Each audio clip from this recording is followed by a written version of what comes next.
Some cases harden detectives. A few break them. But once in a generation there comes a case so twisted, so devastating, that seasoned officers, people who have stared into humanity's darkest corners, find themselves unable to hold back their tears. This is that case, the Walters Family Massacre, a tragedy that began with a whisper and ended with a roar.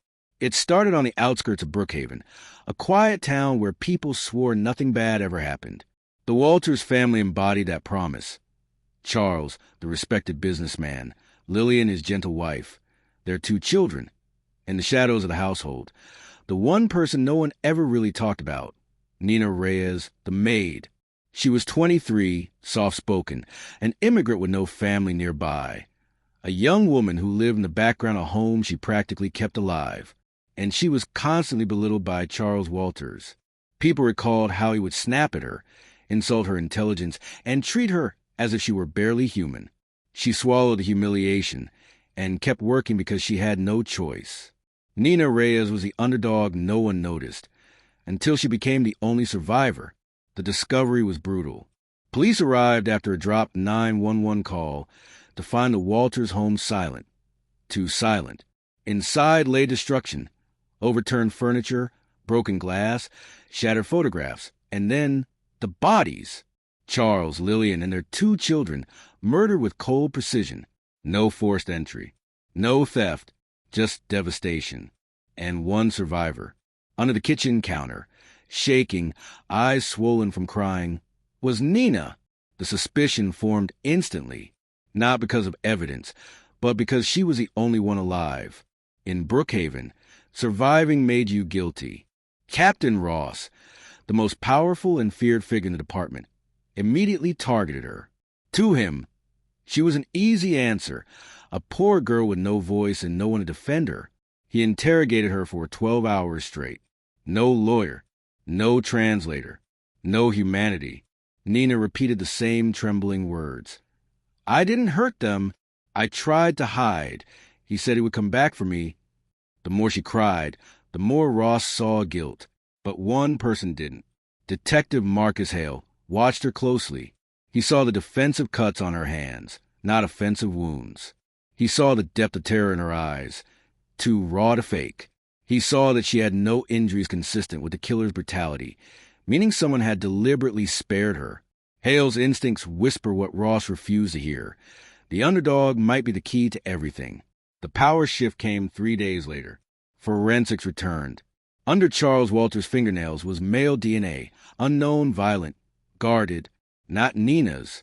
Hale confronted Ross with the evidence. Ross tried to dismiss it, but his grip on the case began to crumble. For the first time, Nina was taken seriously, protected, heard, and when she finally spoke, the truth shocked everyone. Nina revealed the horror she witnessed. A man had come to the house that night. Not a stranger, but someone Charles knew, someone Charles owed. She heard them arguing, then screaming, then a gunshot. She hid under the counter as the killer stalked through the home. He crouched near her hiding spot, breath close enough to freeze her bones, and whispered, "Little mouse, stay quiet. I'll be back for you." It wasn't rage. It was punishment. Execution. This was someone who killed with intention, not impulse. Detectives soon uncovered what Ross had ignored from the start. Charles Walters was involved in illegal money laundering. He had recently cut ties with a silent partner, a man known only as Redwood, a ghost in the criminal world, a man who collected debts through blood. Nina hadn't just survived a crime scene. She had survived Redwood, one of the most feared criminals in the state. And now, she was the only witness who could bring him down. Justice, for the first time, tilted in her favor. The girl no one saw was suddenly the center of everything. Her voice, once dismissed, became the thread that could unravel an empire. In this world, it's easy for the powerful to control the narrative, easy to silence the vulnerable, easy to blame the person with no voice. But sometimes justice begins with the smallest whisper. Sometimes the person you overlook becomes the one who brings the entire system crashing down. Detectives prepared to place Nina into protective custody. For the first time, she seemed safe. But then Hale's phone buzzed. A message from an unknown number. One sentence. You should have left the girl to me. Attached was a photo taken just moments earlier, showing Nina standing inside the police station. Redwood had found her, and he wasn't finished. Detective Hale stared at the message on his phone. A photo of Nina inside the precinct taken moments earlier. The meaning was unmistakable. Redwood had already breached their sanctuary. The police station, once a symbol of authority, now felt like a cage collapsing around them. Nina sat quietly in a corner, unaware her life was seconds from being rewritten again. Hale walked toward her, his face strained with fear he could no longer hide. She met his eyes and whispered, "He's here, isn't he?" Hale didn't answer. His silence was confirmation enough. The department spiraled into control panic. Exits were secured. Radios flickered. Officers moved in tense formation.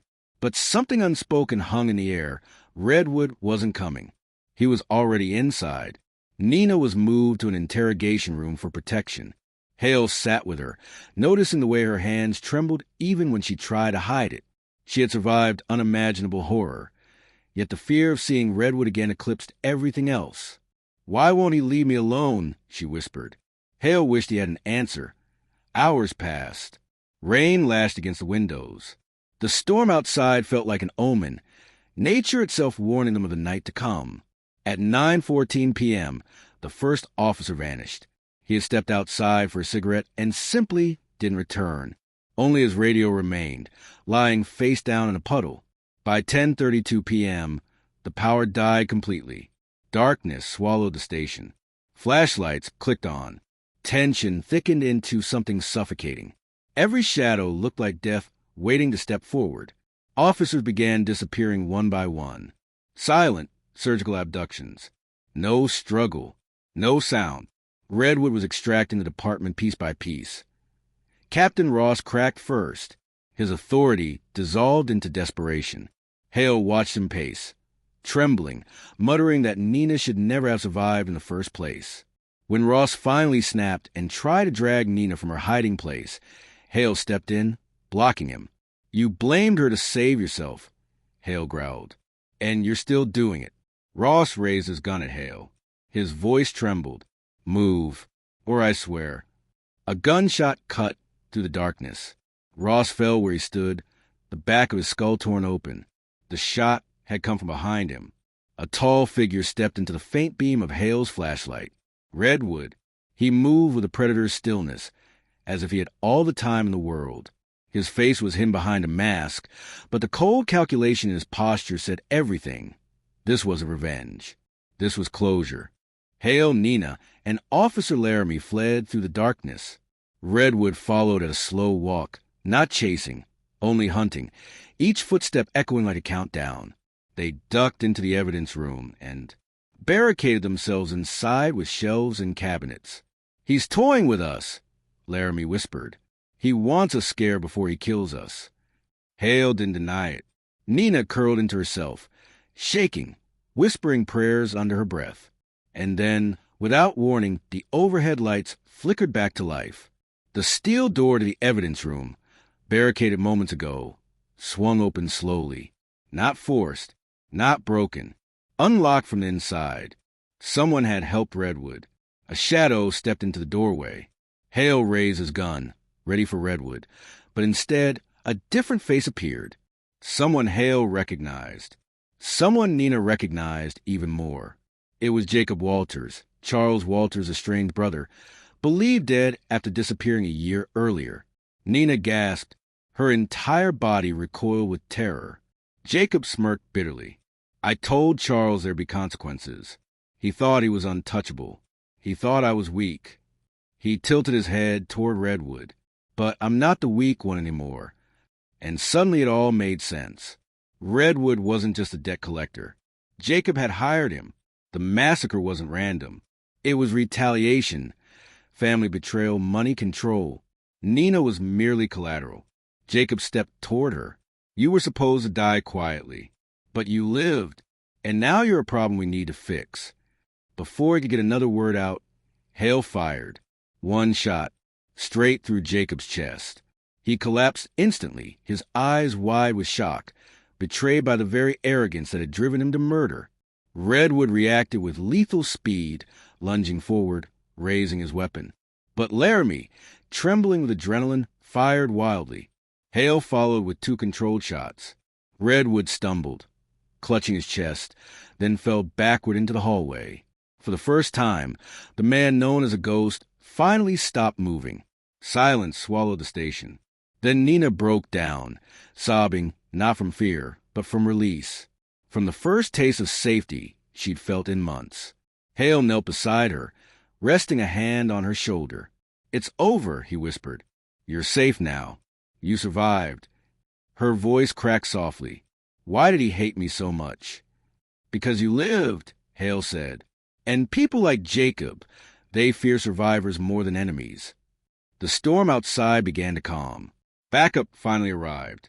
Officers rushed in, stunned by the destruction, shaken by the bodies, but relieved by the one thing they didn't expect. Nina Reyes, the girl everyone dismissed, stood alive. In the days that followed, the truth unraveled. Jacob Walters had faked his death, stolen money from his brother, and hired Redwood to eliminate the family that had cast him aside. But Nina survived because Charles had forced her into the kitchen moments before the attack, ironically saving the life of the woman he had devalued for years.